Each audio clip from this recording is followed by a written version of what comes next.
Hello and welcome back to my channel. Dr. Renee here, and I am super excited for today's video. It's actually part two of an interview I did with my friend Lise Helsloot in my private holistic health group on Facebook called Happy Healthy Holistic with Dr. Renee.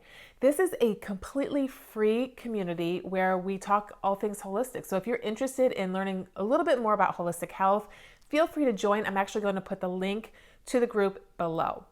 So in this interview, Lise and I talk about frizzy hair, we talk about gray and silver hair, and we actually touch on when you might want to consider going to your doctor with complaints of hair loss. Now, Lise Helsloot is CEO of Take You Time Health Coaching. She's an international health and wellness coach. She is CEO and founder of the Belgian hairbrush company Delphin Emercence. She's a blogger. She's authored to her book, which of course is on hair, called The Complete Guide to Healthy Hair, a 3-step plan to heal your hair. And she's a professional speaker. So Lise graces us with all her hair knowledge in this 2-part series. And today you're going to see part 2. And if you missed part 1, check it out right there. Okay, let's get into it.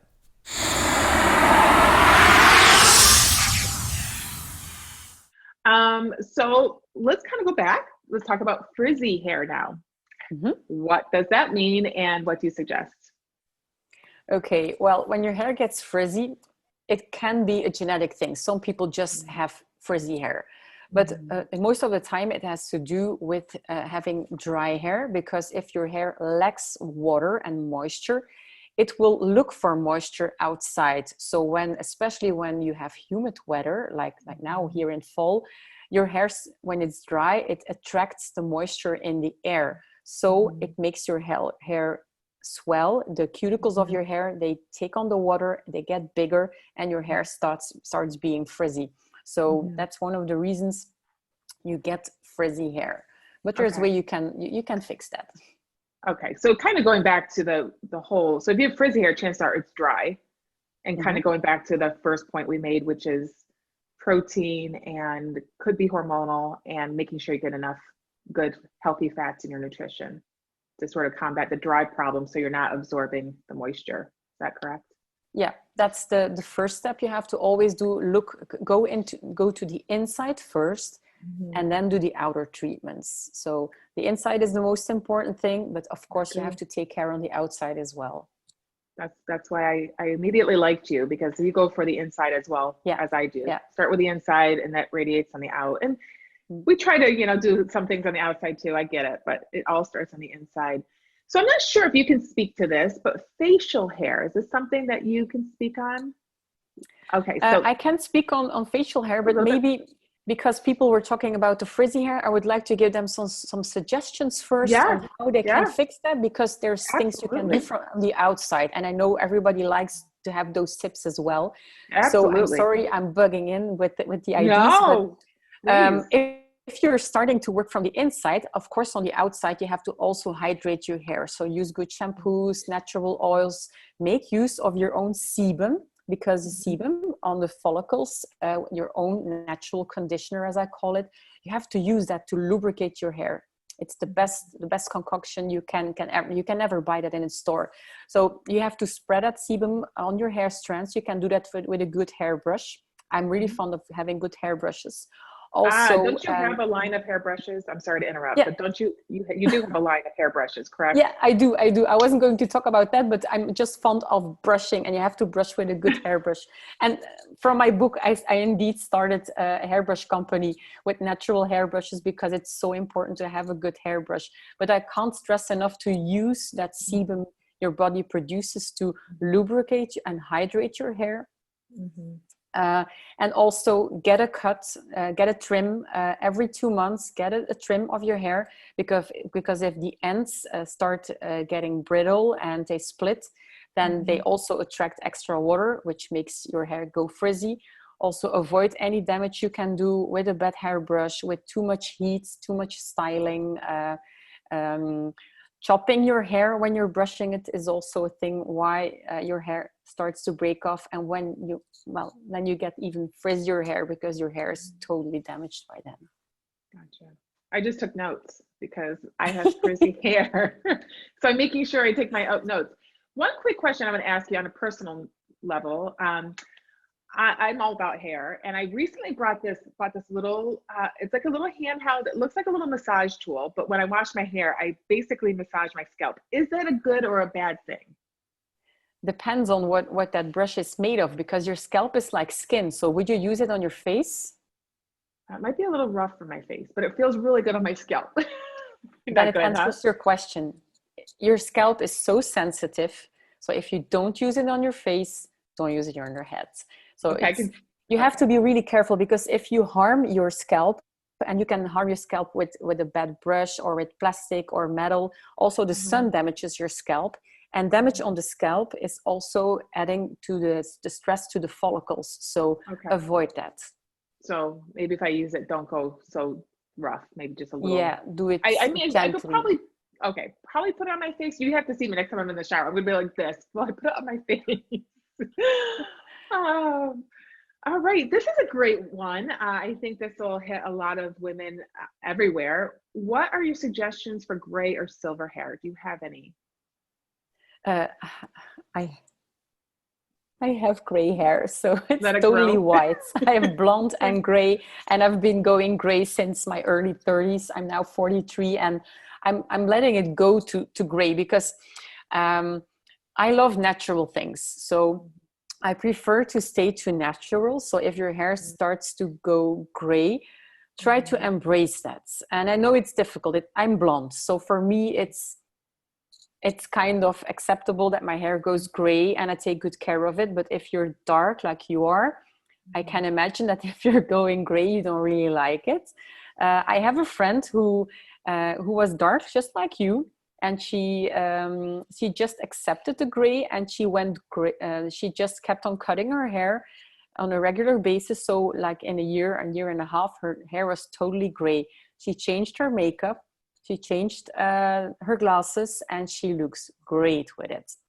But of course, if you have gray hair, you need different hair routine. You need other products. You need products to relive the gray. I also need that. There's natural products for that, to enhance the gray, to make it less dull, to make it shine, and it can be really beautiful.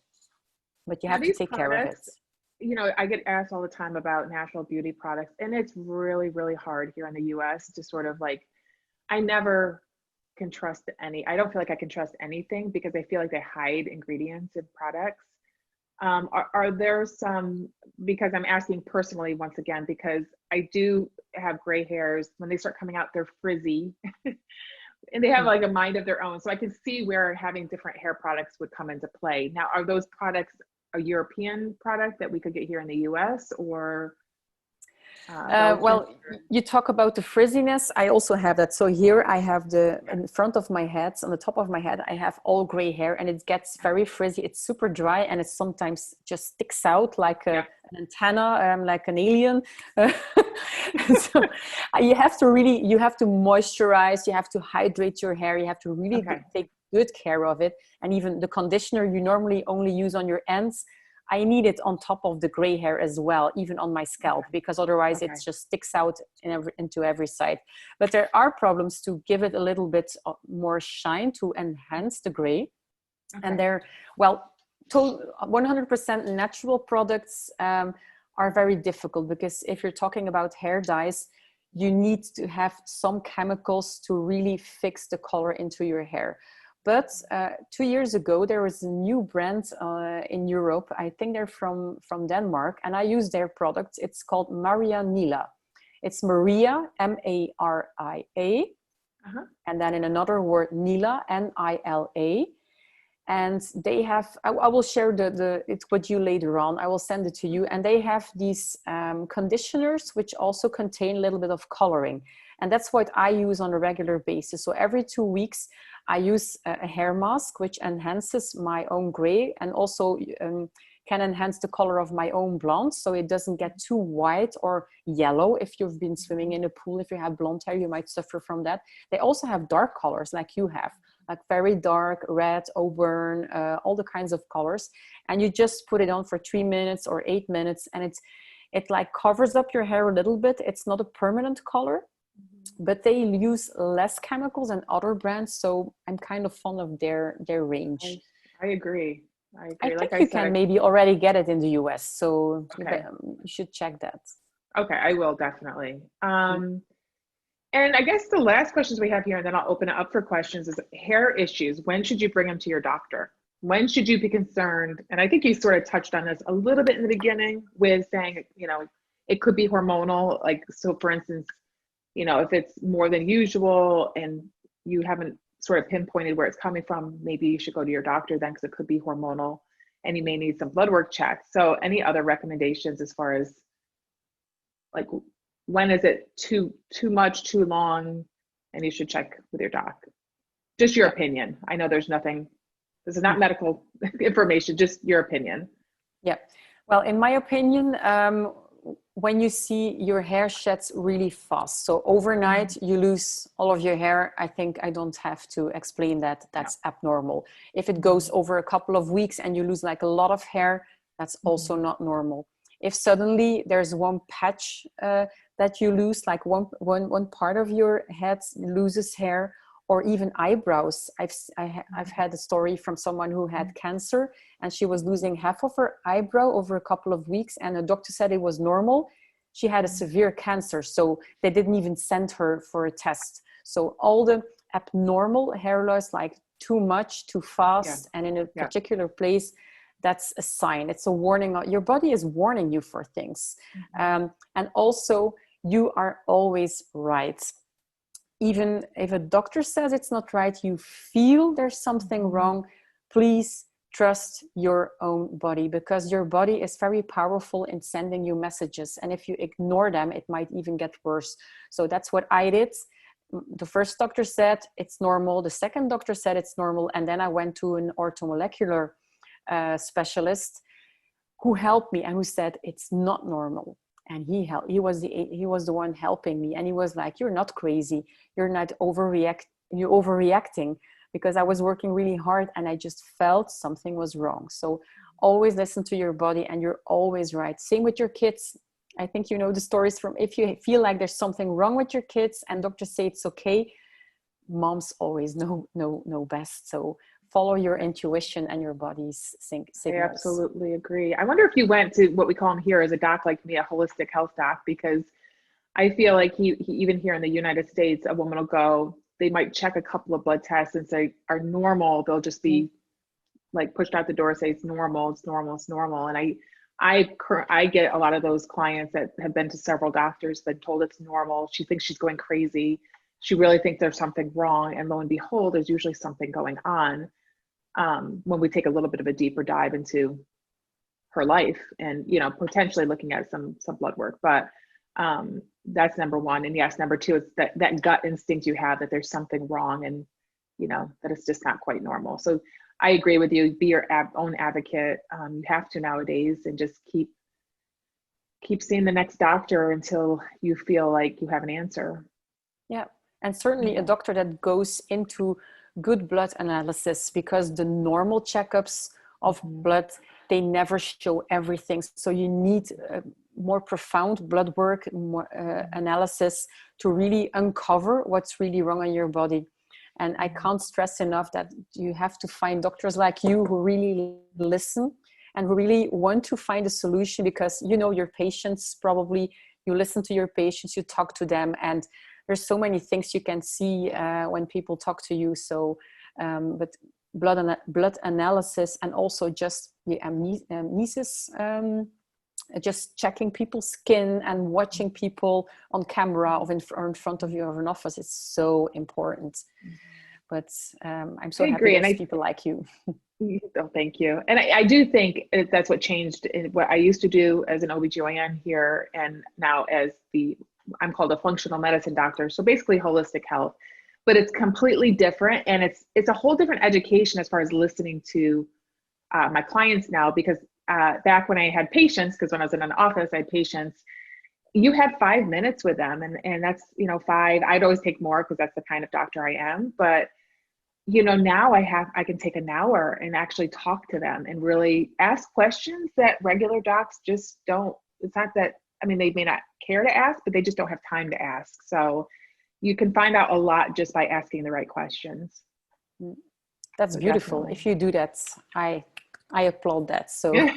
that's a Well, then wonderful thing. the only problem is I can't see as many, but that's Yeah. okay. You know, again, the ones that choose to take, you know, and it's definitely a different kind of woman who wants to work at this level, because it does take a little more effort. It's not just a diagnosis with a pill. And, you know, half the time, a lot of women are running around chasing diagnoses, not getting better, different pills, and to find out they didn't even need that pill, you know? So it's really, hopefully they get to me so I can help them really figure out what's going on. So, you know what, Lise, I don't see any questions. I'll see if we're opening up for questions if anyone has any. Before we covered a lot of topics, like we covered A to Z with hair.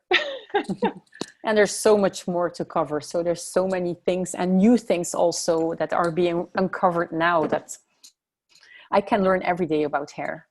Is there something else you want to add, maybe that we didn't touch on, that you think a lot of women struggle with? Maybe they're just not thinking to ask, or that they, you know, that they maybe have, maybe they think it's normal, or one more little tip for us? Well, my biggest tip for all women listening or watching here is that you all have to love yourselves. Just love yourself and say, I love you every day in the mirror, and like yourself. You're born, we're all different. We all look different. We have blonde hair. We are a little bit chubby. We have bigger thighs than the other one. Our hair doesn't look the same as anyone else. If you have curls, all the people with curls, they want to have the straight hair, and the other way around. But love yourself, because not loving yourself gives you extra stress, and that's not what you need. So that's actually my most important thing. One of the most important messages I'm telling in my book also is to love yourself. That's so important. So important. And to make time for yourself.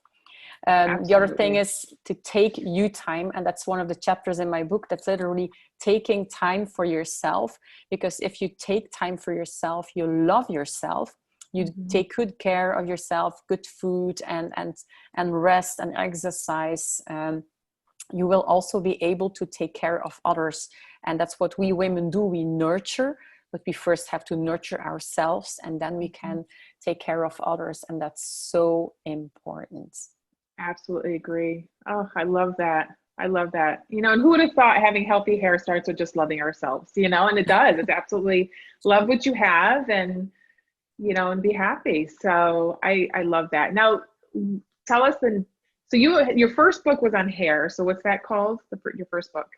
That's this one. That's The Complete Guide to Healthy Hair. A 3-step program to healthy hair. So it's a 3-step program. You have to do all 3 steps. Otherwise it's not going to work as well. But that's my first book. And I wrote a book actually because I had found a solution for my own hair problems.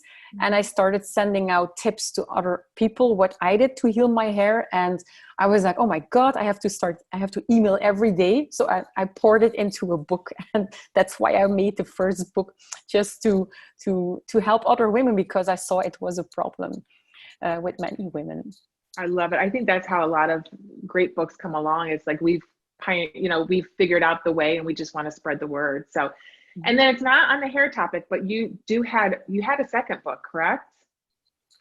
Actually, I already wrote 2 books and one in the making. The other book has never been published. It's still lying on my shelf. I don't know if I will publish it. It's more like a spiritual book. But my next book, my upcoming book, will come in spring, and that's all about the benefits of walking for weight loss and walking for mental health. And it actually came from my first book, because when I was doing workshops with women on healthy hair and skin, we always had to talk about stress management. And walking for me is like one of the best things to do stress management, but also it helps me to stay lean and slim. I don't have weight issues. I don't go to the gym anymore. I don't have time for that, but I love walking. And just with some simple steps, you can really lose weight and maintain your weight, also combined with food and exercise. But that's going to be my next book, because I'm crazy about walking, and it has so many benefits. And I feel like walking is what everyone can do. Well, I wouldn't say everyone, most people can do. Because I hear a lot of times, I can't get, a lot of women can't get their heart rate up too high, or can't exercise for maybe an injury to the knee or the back, a lot of more vigorous exercise. So I think walking is a universal like exercise love language for everybody, or again, most people. I shouldn't say everybody, but most people. So It is. definitely going to have to let us know when that book comes out, because I'm sure we're all going to love to read that. And I will make sure that I put the link to your book. I already put the link for a free, how many pages? 64 pages. Oh, 64. So it's quite a big part of it. So that's a big part of the book. Nice gift. Yeah. That is a nice gift. I already put that link, but I'll actually link it below this video as well, so they can grab that link. And I'll also link your book. And then if anyone wants to connect with you, are you mostly on Facebook, Instagram? Where can they connect with you to follow your journey and make sure they don't miss the next book coming out and sort of see a little behind the scenes of your life? Well, I share most of my things on Facebook, on my business page at Take You Time blog. Okay. I also have a blog website, which is also called Take You Time. So that was one of the chapters of my book, Take You Time. I think it's also mentioned in the free version of my book. So all my channels are there. But on Facebook, I share lots of tips, and I also host 3 Facebook groups. One Facebook group in 2 languages, English and Dutch, on all the benefits of walking. And another one that's a brand new one. I only have 4 members, I think, for the moment, but it's all about hair. So that's a new Facebook group where I share things. But they can find everything on at Take You Time blog. On my Facebook page, or they can connect with me personally in my name. There's only one Lise Helsloot in the world, I think, so they can connect with me. I'd be happy to be friends with everyone. You're awesome. Yeah, I think you have a lot of raving fans here in this group now. That this was an amazing, I don't know, 40, almost 45 minutes of talking about hair and a little bit of the skin. And, I'm sure they will connect with you in one of your other groups, or, do you have a website? Is that your blog? Yeah, that's my blog. Okay, takeyoutime.com. Yeah, but it's also mentioned on the business page. So if you share my Facebook in the about, there's all the links to Instagram, Facebook, and the website. Perfect. Yeah. Perfect. Because I know, again, you're going to have a lot of raving fans because you're just so knowledgeable when it comes to hair, and now going on to walking, and you're just a wealth of knowledge. And I know you did a lot of disclaimers because you say you're not a doctor, but you don't have to be a doctor to have a lot of knowledge on particular topics such as hair. So you've obviously done your research, you've personally experienced it, and that's, in my opinion, the best testimonial as far as what works. So I thank you for being on today. Thank you for having me as a guest. It was an honor. It was awesome. That is it. I hope you enjoyed this interview with my friend Lise Helsloot. If you want to connect with Lise, I'm actually going to put her contact information below. If you enjoyed this video, go ahead and hit that like button. If you enjoyed the content of this video or any of my other videos talking about holistic health, also known as functional medicine, please do me a favor and hit that subscribe button. If you know someone who's dealing with gray hair or frizzy hair and this information may be key to them loving their hair more, please go ahead and share it. And I love connecting with you. So drop me a comment if you feel called to do so, or come find me on any of the other social media platforms, Instagram, Facebook, TikTok. I am Dr. Renee Wallenstein. And I look forward to seeing you back here next week. Thank you.